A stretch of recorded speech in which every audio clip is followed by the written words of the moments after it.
Una gazzella dei carabinieri ha bloccato un furgone in tangenziale e ha scoperto che nel pianale modificato erano nascosti quasi 7 kg di cocaina. La droga era avvolta nel caffè per ingannare l'olfatto dei cani antidroga.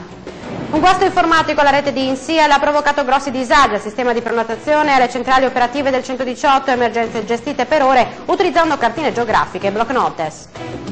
In 5 anni persi 33 come uffici, sportelli e scuole, 44 sono stati ridimensionati o accorpati, 17 gli uffici postali che hanno chiuso i battenti. L'allarme è lanciato dalla CISL dell'Alto Friuli. Sistemi informatici in tilt, la sanità in regione va in crisi. Il disservizio è avvenuto nel primo pomeriggio con il blocco delle prenotazioni ma soprattutto dei sistemi di gestione delle centrali operative del 118, gli operatori costretti ad annotare su dei fogli di carta le comunicazioni. Un disservizio ai sistemi informatici regionali ha causato disagi nei servizi ai cittadini in Friuli Venezia Giulia. In particolare problemi si sono verificati dalle 14 nel sistema sanitario per quanto riguarda prenotazioni e prescrizioni mediche e specialistiche. Ma il problema più grave è che sono andati in tilt i sistemi del 118, delle centrali di Udine, Pordenone e Trieste.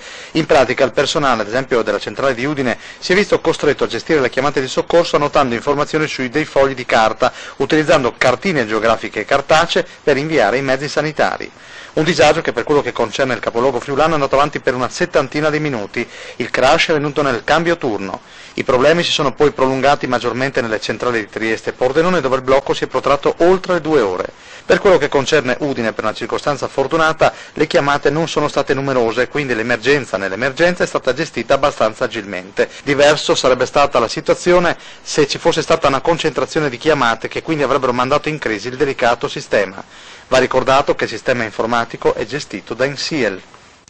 In Alto Friuli si sono persi in 5 anni 33 presidi di servizi tra uffici, sportelli e scuole, altri 44 hanno subito razionalizzazioni e accorpamenti. I comuni più piccoli sono rimasti senza scuola, farmacia e sportello bancario.